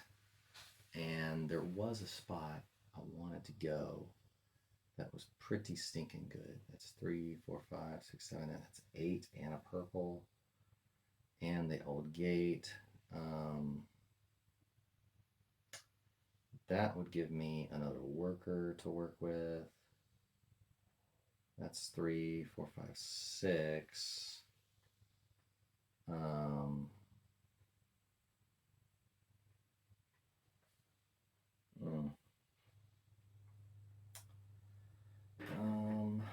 Man, tough choices. With 8, I can pretty much do any of the things. Building that next to that, that's gonna be 3. That's gonna be 7. And give me food and give me a worker. That might be the best one to do. So if I clear this, and then that's going to cost me 2 and 1 less of those. And then I'm going to draw 1, 2, 3 walls. Tenting gives me an extra worker. I've only got 2 workers left. That gives me food. Workers are probably going to be pretty handy.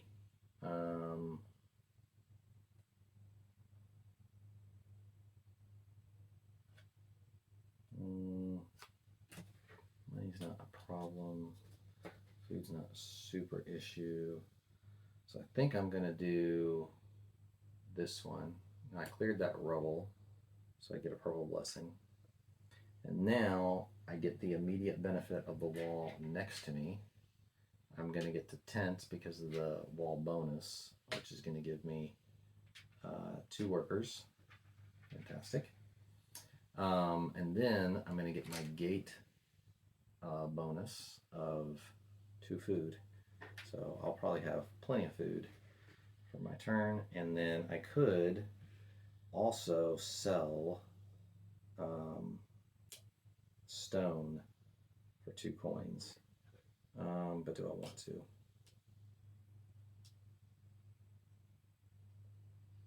I have gold. I have tons of gold. I think I'm gonna pass on the stone. It's tough. I can't flip anything right now. All right, so we will do that. Definitely have a coin. Well, actually, if we just do 5 coins, 1 coin is going to the dung gate, which is mine, and then he gets 2 gold. All right, and then okay, back to we got a worker. We've got 2 things. So he wants to build a gate. He would build a dung gate, but he's going to go this way. The water gate is built. Do we have a gate? The valley gate's the only one needing to be built. So he's going to clear the valley gate and then pay 3 gold to build it.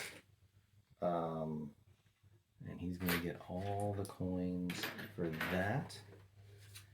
And put that there and put that there, which is going to give him 2 points. And it is next to a wall, so then he's going to get 2 more coins. Boy, he is doing crazy good in coins. Ugh. All right, that's that. So it will be my turn for, I got 2 more turns. Ooh. I really want to build 1, 2, 3, 4, 5, 6. 6 is the most. 7 is the most I'm going to get out of a wall here. A lot of this is going to come down to what can I get the most out of. That's going to take 4 to build. But that's not impossible. That's not a bad deal. 3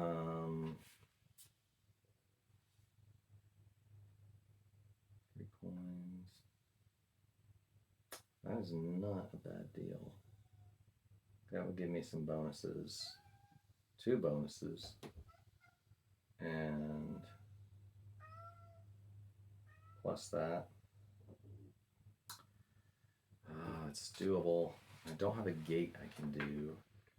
You know, I was supposed to put a guy here last time. Forgot to do that.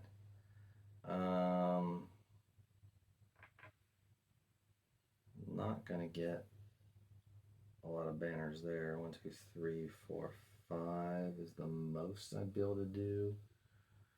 I can get to that, but that's not gonna help much.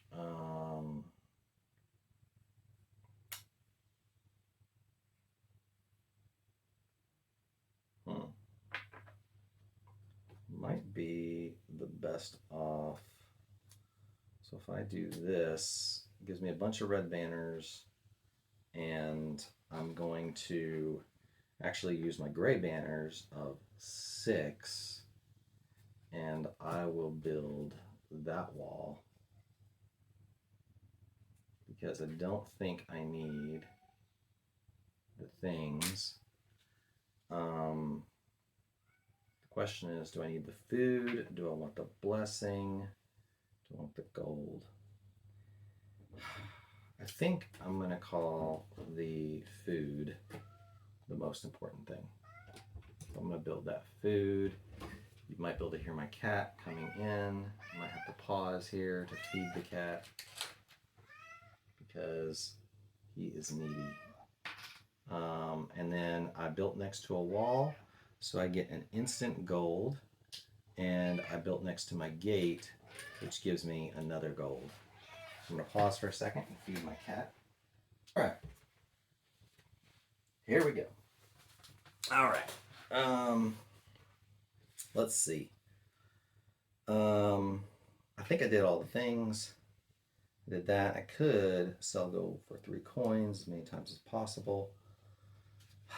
Is it necessary?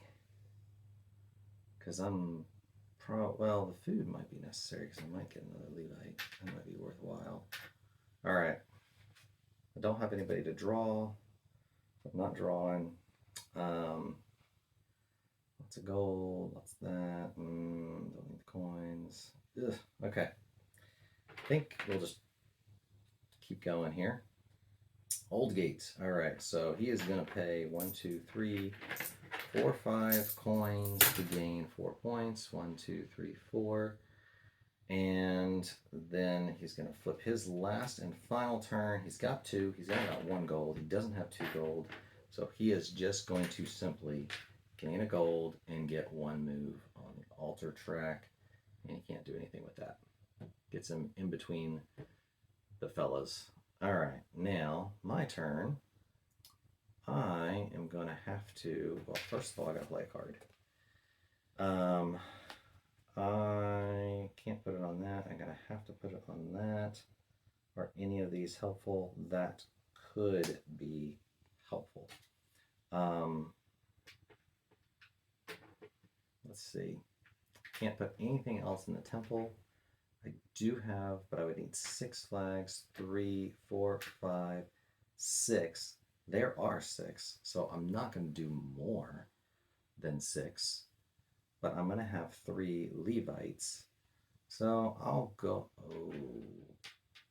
Then I won't have one of those. I only get 1 back. Well, is it worth it to do another Levite? All that's going to do is give me that. It's not going to help with much else.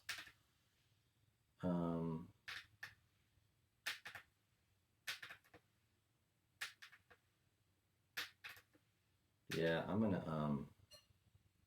not gonna put a Levite in the temple. I don't think it's gonna benefit me that much. But I am gonna use my 6 things and burn 2 wood, and that's gonna give me 4 moves. 1, 2, 3, 4, which will give me 1 of these, a food, and a coin.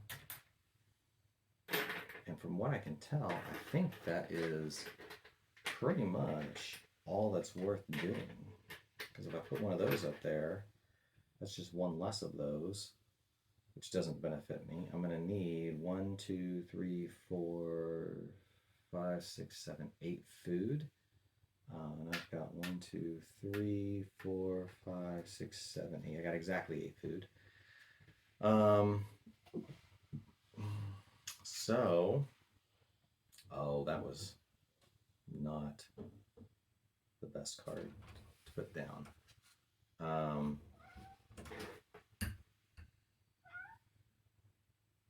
That was not the best card to put down. All right.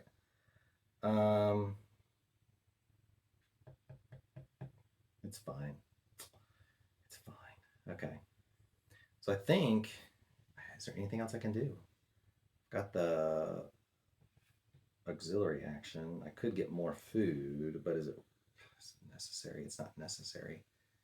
I got the food for my workers. So I am going to flip this.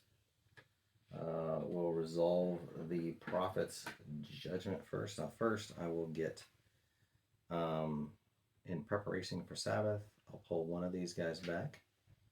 And I think that's it. Yeah, I didn't get my other thing. So we'll do that. And I'm ahead on the board. So I'm going to gain, what is this, last Sabbath? I gained 3 points. 1, 2, 3, because I managed to pull ahead of him. He would pay a food, as would I.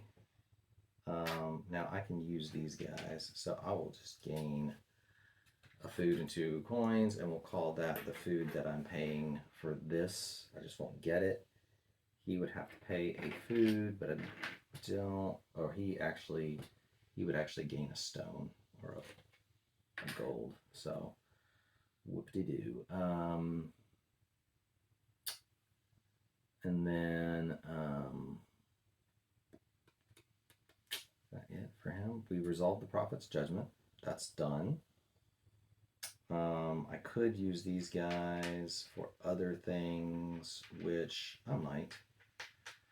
I mean, it seems like I don't need that money, so I would think putting them here and gaining 2 more gold and 4 coins would make the most sense. So I will do that. Okay. And then let's give them their silver per worker. Okay. VP.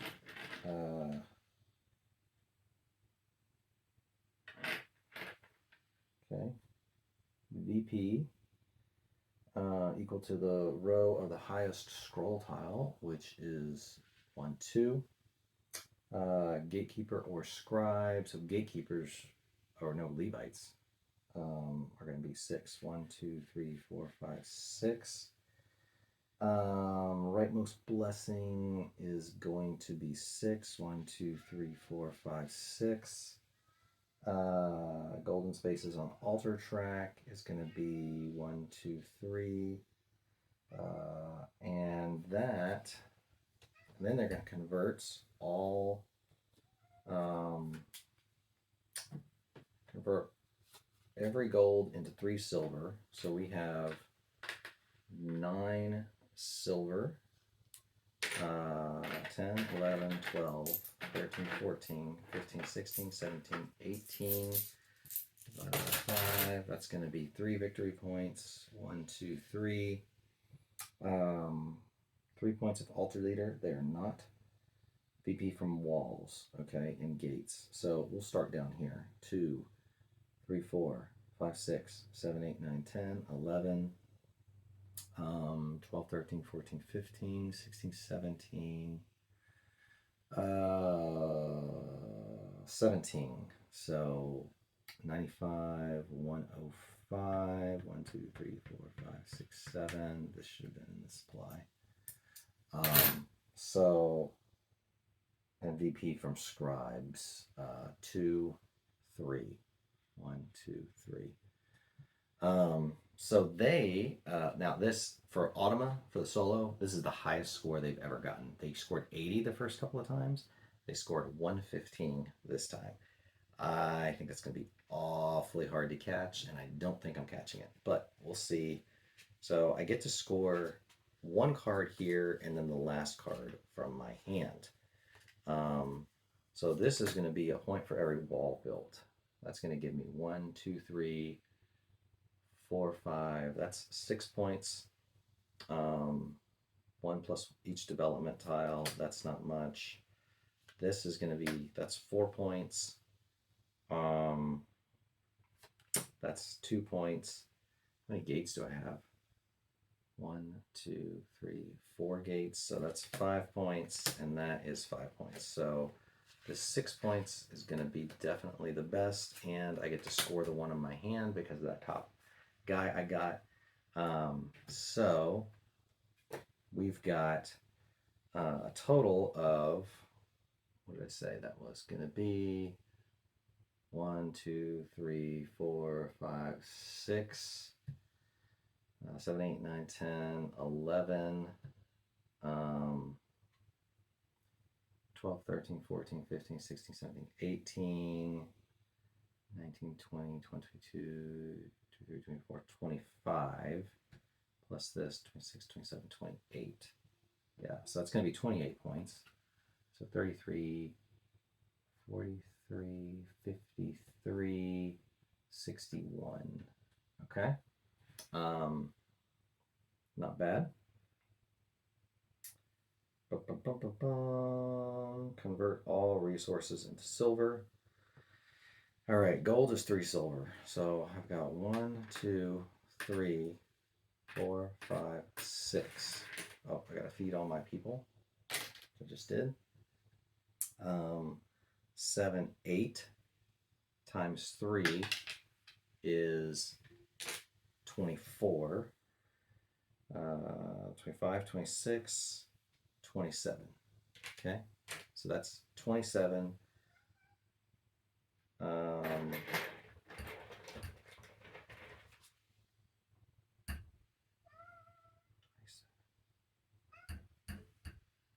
Yeah, it's 27 divided by 3 is going to be 9 victory points. So 70, okay?